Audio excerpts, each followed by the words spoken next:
Buenas tardes, Erika. Ya está habilitada, gracias.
Ah,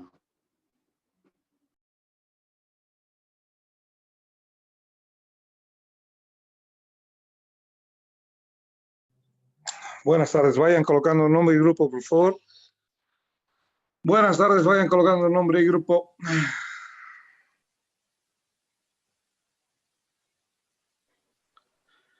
Bien, vamos a continuar con la parte de ganglios basales, después de la parte de cerebelo, que hemos visto en la anterior clase. Los ganglios basales, al igual que el cerebelo, son parte de un sistema motor auxiliar. En la parte de neuroanatomía, describíamos justamente a estos dos, el putamen y el globo pálido, se los llama como núcleo lenticular. ¿Recuerdan? Y acá describimos las características del núcleo caudado. Esto representa la cabeza del núcleo caudado, el tronco del núcleo caudado, y ahí se marca la cola del núcleo caudado. Bien, entonces el núcleo caudado, putamen, globo pálido y formaciones reticulares inferiores a nivel del mesencéfalo, como lo es la sustancia negra, por ejemplo, y una de las porciones que se lo llama como núcleo subtalámico, son parte de esto que se reconoce como ganglios basales. Conceptos neuroanatómicos para aplicar a fisiología de Gait. Toda materia gris es una agrupación de núcleos y los núcleos, por definición, son el conjunto de cuerpos neuronales dentro del sistema nervioso central, ¿no? Esa es la definición propiamente de núcleo. Ahora, cada uno de estos núcleos proporciona circuitos neuronales. ¿Cuáles son los circuitos neuronales? Este circuito también ha sido estudiado en la parte de neuroanatomía, donde la función de los ganglios basales a través de estos circuitos o estas vías que se generan a través del putamen hacia el tálamo, el putamen hacia el núcleo caudado, las áreas motoras con el putamen, la corteza motora con el putamen. Recuerden que hay una área suplementaria motora en la corteza y la corteza motora primaria. Y putamen comunicándose con el globo pálido y también de lo que representa el globo pálido dirigirse al núcleo olivar. Las fibras del globo pálido y de putamen van y se dirigen también a tener conexiones con la sustancia negra y con el núcleo subtalámico y a su vez con el núcleo rojo del mesencéfalo. Cada una de estas vías o circuitos del putamen que están recibiendo conexiones aferentes, adyacentes de la corteza y de las estructuras que están cerca del putamen, forman un circuito.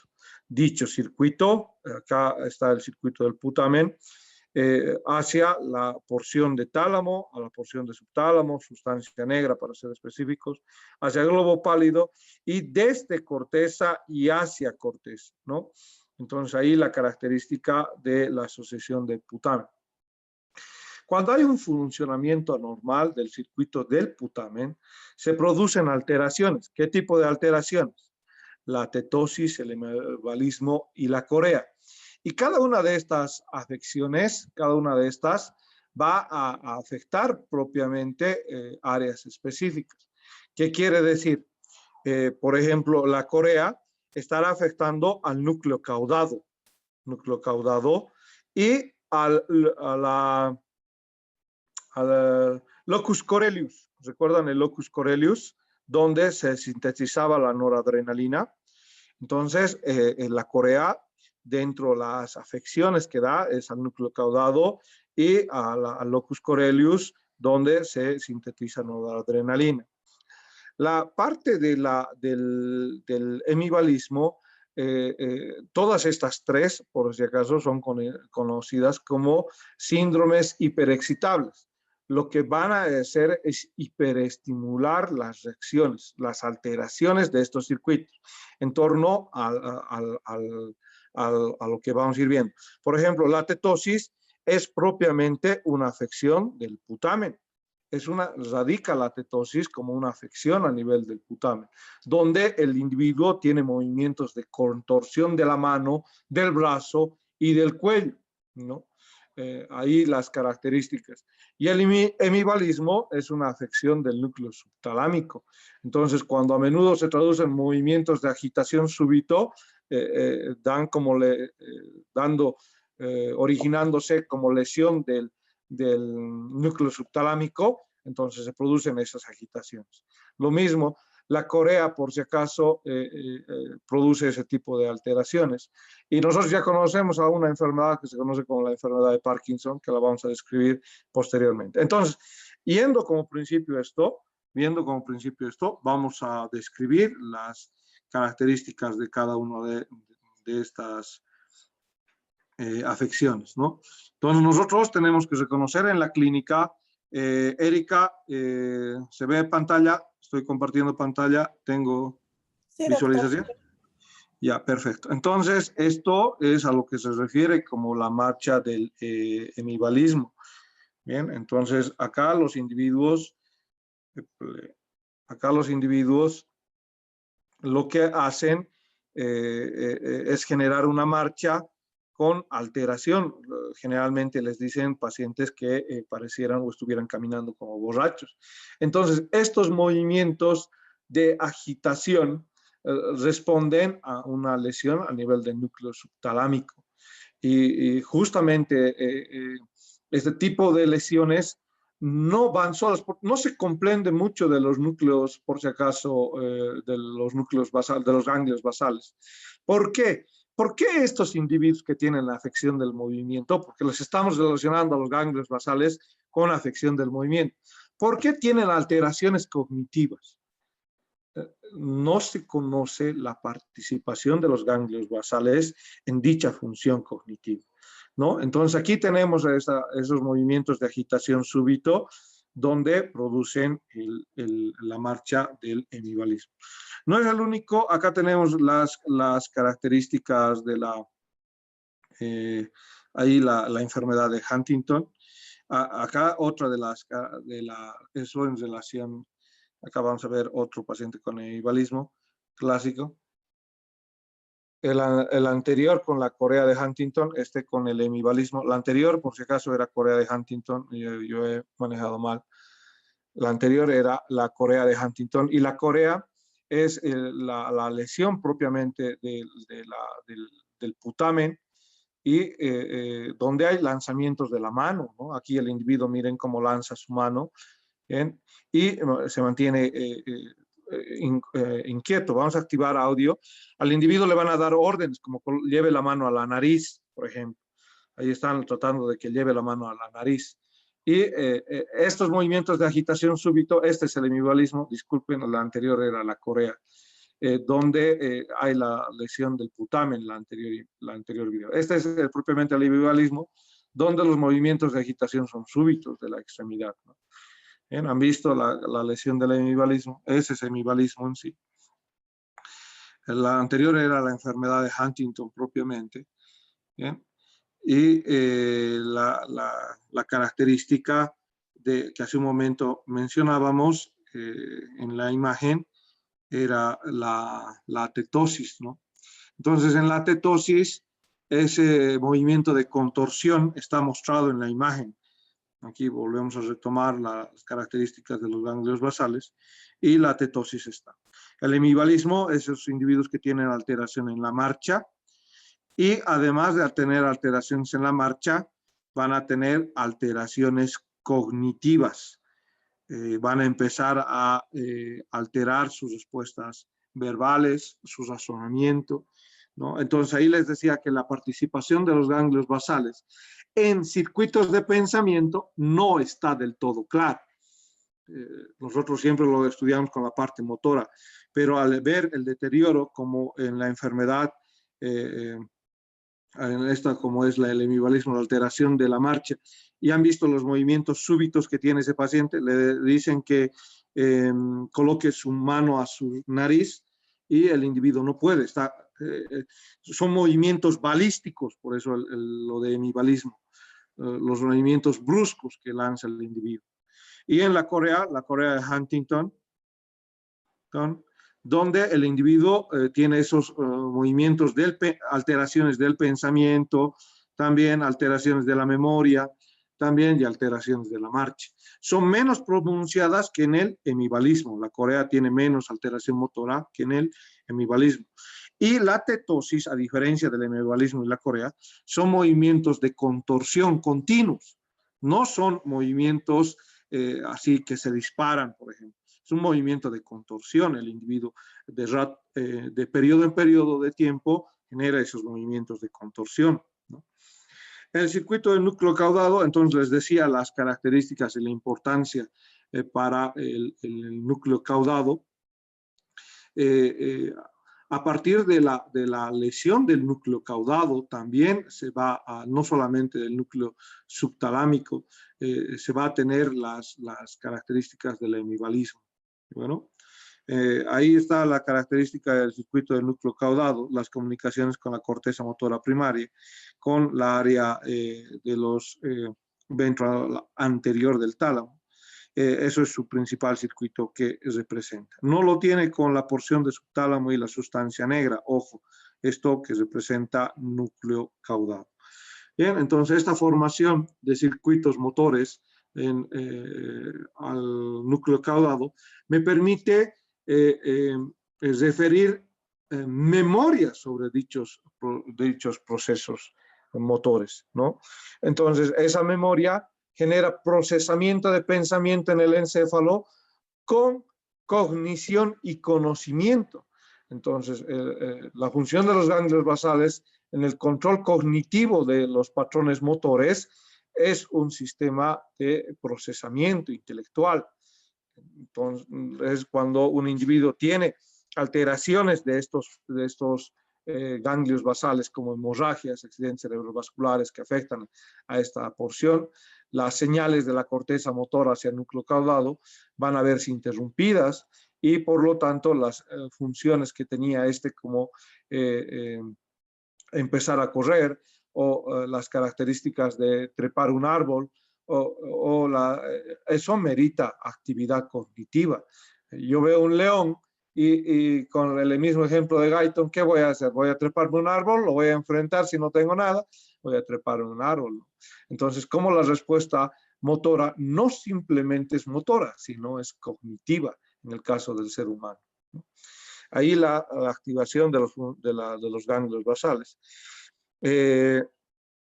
Esa función de los ganglios basales en estos aspectos de determinar la velocidad a la que se va a realizar o ejecutar un movimiento y controlar la amplitud que va a adquirir dicho movimiento. Para muchos procesos motores finos, como tocar piano, realizar la costura, realizar los puntos de sutura, son actividades motoras que necesitan secuencia de movimientos y graduar la intensidad de dichos movimientos. Esa es la función básica de los ganglios basales, determinar la velocidad y controlar la amplitud. Cuando hay la lesión de los mecanismos sensoriales para llevar la información y asociar dicha información de lo que estoy viendo, del dibujo, miren, aquí dice dibujo real, ahí está un dibujo real, de lo que estoy viendo y lo que tengo que reproducir a través de estos dos conceptos, determinar la velocidad del movimiento y controlar la amplitud de los movimientos. Mis ganglios basales determinan, pues, realizar una copia, ¿no?, de tal estructura y usar los medios para realizar la copia. En una pizarra uno puede controlar la amplitud, no solamente con esto, ustedes pueden controlar cómo poder escribir la A, si la A va a ser minúscula, la A va a ser mayúscula, en un pequeño trozo de papel, en esto que viene a ser la presentación o la diapositiva, colocar esta letra, ¿no? Imagínense que yo coloque algo así, ¿no? Entonces, esta alteración de la amplitud y la velocidad de ejecución puedes representar en ambos esquemas, en el que acabo de hacer y en este del lado derecho de su pantalla, representan alteración de los ganglios basales, ¿no? Esto se lo considera como el síndrome del abandono, donde los ganglios basales están, que tienen que tener una asociación con corteza cerebral, con áreas parietales. A veces el estado emocional de un individuo, las alteraciones como la depresión del individuo, pueden llevar a formar trazos parecidos a este. ¿Por qué? Porque, repito y recalco, ganglios basales no solo participan en la actividad motora, sino conjeturan la secuencia de movimientos, gradúan la intensidad de los movimientos y lo que hacen es establecer un patrón cognitivo de la secuencia de movimientos. Entonces, para restablecer un patrón cognitivo, todo el circuito tiene que estar correcto.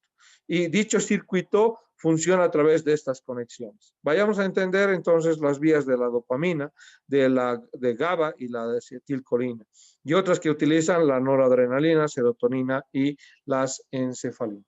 La vía de la dopamina, por si acaso, va desde lo que es la sustancia negra hasta el núcleo caudado, ¿no? Ahí está esta vía que está dirigiéndose con color negro de sustancia negra hasta núcleo caudado y también de sustancia negra hasta lo que se presenta como putamen. Lo que está de negro son las vías de la dopamina. No se olviden que sustancia negra tiene dos porciones, una dorsal y una ventral. La parte dorsal de la sustancia negra es la que libera la dopamina. Sin embargo, la parte ventral también libera otros neurotransmisores como el GABA, que va desde el núcleo caudado, acá, estas de color rojo lo pondremos, van desde el núcleo caudado hasta sustancia negra. Ahí está. Van desde el núcleo caudado, hace rato debería graficar en otro sentido a esta como la vía dopaminérgica. Ahí está, rojo para la vía dopaminérgica, cambiaré colorcitos. Azul, esta de azul para la vía GABA. Porque las vías del ácido GABA-aminobutírico van desde el núcleo caudado a sustancia negra y van desde el núcleo caudado también a globo pálido. Entonces, de este núcleo caudado, las fibras que se dirigen hacia globo pálido, hacia la parte de color amarillo, representa entonces también las GABA. Estas son generalmente inhibitorias. Las de acetilcolina van desde la corteza hasta el núcleo caudado. Entonces, estas vías que van de color amarillo, que están proveniendo desde la corteza hasta el núcleo caudado y hasta putamen, hasta núcleo caudado y hasta putamen, que están viniendo pero desde la corteza con color amarillo, representan la vía de acetilcolina. Hay otras vías que están procediendo desde el tronco encefálico que también se dirigen a estos centros que van a terminar en lo que es la sustancia negra, que van a tener como puente la porción del núcleo lenticular, del globo pálido y putamen, ¿no? Entonces, en esas vías se utiliza el neurotransmisor noradrenalina, serotonina y encefalinas. Estas vías me explican las características de sueño y vigilia. Si nosotros liberamos estimulantes como lo son la noradrenalina, la serotonina y la encefalina, lo que estamos haciendo, gracias al sistema reticular, recuerdan el SARA, se estimula activador reticular ascendente, se llama, ¿no? Por eso se llama ascendente, va desde el tronco encefálico hasta esta área. ¿Para qué? Para darle justamente estos neurotransmisores activadores. Algunos, por ejemplo, antidepresivos que usamos, antidepresivos, inhiben la recaptación. En especial van a ver que muchos de la familia de antidepresivos tienen como función inhibir la serotonina, la recaptación de serotonina. ¿Por qué? Para que exista serotonina en la membrana postsináptica, en la hendidura sináptica, y active a la otra neurona. Se genere circuitos de retroalimentación positivos. Por eso, así funcionan los antidepresivos. Y esos antidepresivos establecen estos circuitos. Sí, acá están en el SARA, se están liberando la serotonina. Por lo tanto, ¿para qué? Para activar a los núcleos caudados. Y ese individuo con depresión no tenga pues esa dejadez motora, que quiere echarse, recostarse, estar en la cama, ¿no? Entonces, permitir que esos síndromes clínicos no le vayan y le afecten a este individuo. Hay otra alteración, se la llama la enfermedad de Parkinson. Me dan un minuto, les pongo el video.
Bien, entonces acá tenemos un paciente que tiene la enfermedad de Parkinson. Vean cómo está constantemente los temblores del individuo al abotonarse la camisa. Estoy compartiendo el video, Erika, ¿se puede ver? Sí, doctor. Bien, entonces justo lo denomina Guyton como la parálisis que deriva en la destrucción de la sustancia negra, generalmente la encargada a la producción de dopamina. El individuo tiene rigidez de la gran parte de la musculatura corporal, tiene temblor involuntario, como lo está teniendo este paciente al agarrar el colín. Bien, entonces eso por si acaso, ya saben los exámenes con representación de casos clínicos. Inestabilidad postural.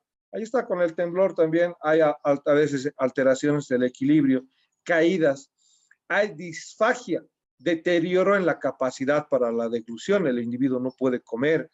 Además, hay trastornos del habla y trastornos de la marcha y fatiga.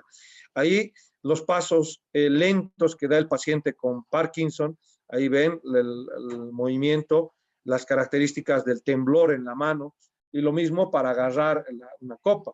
Ahí están todas las características de los síntomas que tiene este paciente con Parkinson. ¿Bien?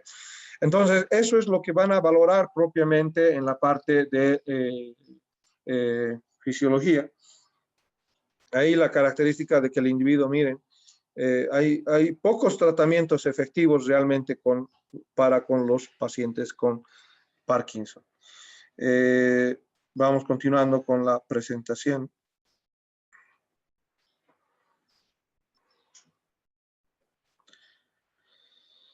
Bien, entonces ahí las características de la enfermedad de Parkinson que genera ese deterioro. La enfermedad, la Corea de Huntington ya les he mostrado, donde hay un trastorno, es un trastorno hereditario, generalmente se presenta entre los 30 y 40 años.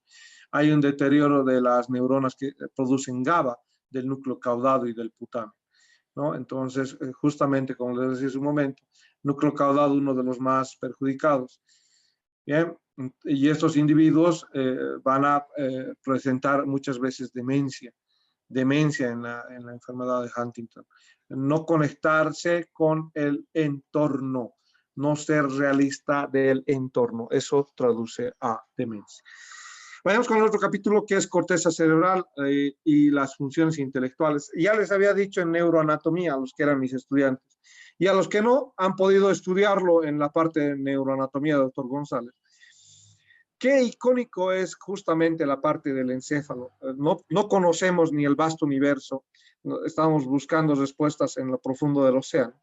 Cuando la gran parte del encéfalo no se sabe las características funcionales, las características estructurales también, y para qué sirven cada una de estas, no las conocemos. Solamente nos basamos en lo que Guyton también dice.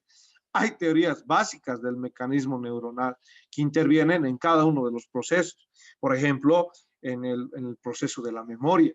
Nosotros, Guyton también da un patrón fisiológico hipotético de lo que hace funcionar corteza cerebral.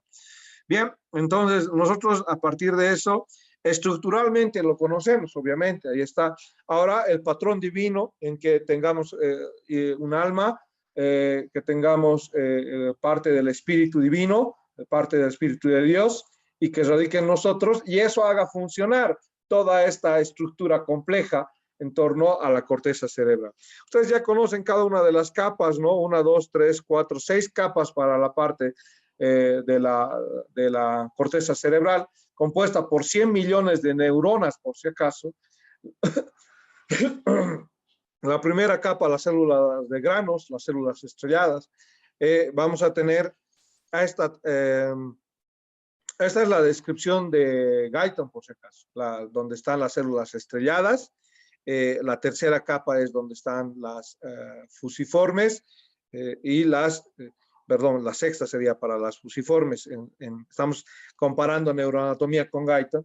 Entonces, la primera sería la de granulosa, la sexta sería aquí la de fusiformes y la 3 sería la de las piramidales. Bien, aquí veo las neuronas piramidales, la 3 y la 4. Estas son las gigantocelulares, ¿recuerdan? Las células de Betz, bien, en relación a neuroanatomía. Entonces, lo que hace Guyton es dividir en 3 y subdividir a su vez cada una de las capas, ¿no? Nos dice que existe una primera capa, una segunda capa que deriva de la misma primera capa, la 3 y la 4 están conectadas, y para no decirnos que existe la 5 y la 6, lo clasifica como 6A y 6B también, ¿no? La clasificación que nos da Guyton. Lo que es básico conocer, capa molecular para la 1. 2 es mi capa granular externa. Granular externa. 3, la capa de células piramidales. La 4, la capa granular interna. La granular interna. La 5, la de las células piramidales grandes. Y la 6 es donde están mis células fusiformes que acabo de mencionar, ¿no? Entonces, la 6 recién es la capa de mis células fusiformes que describe también Guyton. Estos circuitos, ya saben, miren, las mismas neuronas se están comunicando unas con otras.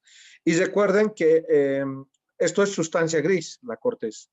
Permite una comunicación entre las mismas áreas corticales, quiere decir de manera transversal, si quieren, las sinapsis, y también con capas inferiores, la 1 con la 2, la 2 con la 3, en este circuito. No olvidar que la proyección de sus axones van a ir a un espacio que ya forma la sustancia blanca. Y en la sustancia blanca van a haber 3 tipos de fibras, ¿recuerdan? Las asociativas, las comisulares y las de proyección, ¿no? Entonces, eso así vamos a describir la sustancia blanca. En estas áreas corticales nosotros podemos entender áreas específicas para la función. Acá algunas de las características de los núcleos que van a estar presentes en los lóbulos. A nivel del lóbulo frontal vamos a tener el núcleo dorsomedial, pero en relación ¿a quién? Al tálamo, ¿no? El tálamo permite una asociación de circuitos con cada una de las porciones, tanto con el lóbulo frontal, con el lóbulo parietal, el occipital, el temporal y el mismo lóbulo de la ínsula que participa en el sistema límbico. Dicho circuito de asociación me permite entender que cada una de las áreas le asigno funciones específicas. Entonces, la elaboración del pensamiento al lóbulo frontal. La del giro de los ojos anteriormente a la motora voluntaria. Luego, acá 3 cisuras. ¿Recuerdan esta cisura? Esta es la cisura central y esta es la cisura lateral, ¿no? Esta es la central lateral y esta otrita era la cisura parieto-occipital. Entonces, por detrás, posterior a la cisura central, tenemos la circunvolución parietal o la primera parietal que da la área somatosensitiva, ¿recuerdan? Y la de habilidades manuales que también radica en el lóbulo parietal. La área del lenguaje, o posteriormente al área somatosensitiva, tenemos una área de la audición. ¿Recuerdan la área de la audición? La 41, 42 y la 22 de Brodmann, ¿no? 41, 42 y 22 en la área de la audición. El área de la visión, 17, 18 y 19, que representan esos patrones. El área de la visión contralateral, generalmente para el área 17. Acá los patrones de intervención del procesamiento de los haces visuales son la área 18 y 19. Bien. Entonces, esas son las áreas corticales y justamente las áreas que se presentan. Ahora, Guyton me indica que existen áreas de asociación que me permiten la integración motora y sensitiva. ¿Cuáles son estas? ¿Dónde se genera dicha interpretación? Una, la área de asociación prefrontal, otra, la parieto-occipital. En ambas áreas lo que existe es una integración de información. Ya les decía, para yo elaborar el pensamiento, ¿qué tipo de información necesito? Necesito información auditiva, necesito información motora, necesito la información somatosensitiva, la información visual y establezco patrones de pensamiento de acuerdo a la realidad o al entorno, ¿no? ¿Y qué es la realidad? Es una visión del entorno, es una interpretación del entorno. Eso es la realidad. Entonces, mi área frontal lo que hace es generar una interpretación de la realidad. Y justo para esa interpretación se la ha llamado área de asociación prefrontal. También existe otra, accesoria, se llama la preoccipital temporal. Entonces, esta parieto occipito temporal representa una área de asociación que interpreta señales sensitivas de áreas igual del área de la visión, del área sensitiva, hasta ofrecer un patrón de coordenadas espaciales del cuerpo, dónde está la persona, está sentada. Ahorita, gracias a que existe esta área parieto-occipital, ustedes tienen un análisis de coordenadas espaciales de su cuerpo. ¿Dónde están? ¿Están sentados? ¿Están parados? Están en su cuarto, están en el cuarto del segundo piso, en el cuarto de sus padres, en la sala, en la cocina, ¿no? Y otra de las áreas que corresponde a esta parieto occipital y es muy relacionada es esta. Esta se llama la área de comprensión del lenguaje, el área de Wernicke. Si nosotros, esta es posteriormente al área 22, está posterior a esta área auditiva, ¿recuerdan? Posteriormente al área 22, la área de Wernicke, me permite la comprensión del lenguaje. Todo lo que yo estoy hablando está en un idioma. Hay muchos de ustedes que hablan portugués, algunos tal vez hablan inglés. Y gracias a que el área de Wernicke está cerca del área auditiva, me permite la comprensión del lenguaje. Una circunvolución destinada de todo el cerebro, destinada intelectualmente a que lo que yo estoy hablando tenga un significado para ustedes, ¿no? Lo puedo pronunciar en otro idioma, pero siempre y cuando ¿entiende quichu? Algo así es la palabra para en el quechua. ¿Han entendido? ¿Entiende quichu manacho? ¿No? Así como la gente culturalmente dice acá en Bolivia. Entonces, esa palabra tiene una traducción, una comprensión del lenguaje. ¿Por qué? Por las características del ser humano que han llevado a desarrollarnos como seres humanos.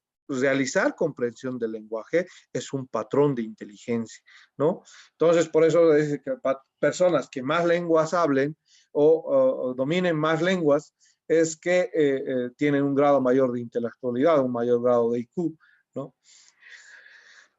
Hay áreas de la circunvolución del angular destinadas miren, a procesamiento visual de las palabras. Hay eso en el lóbulo occipital.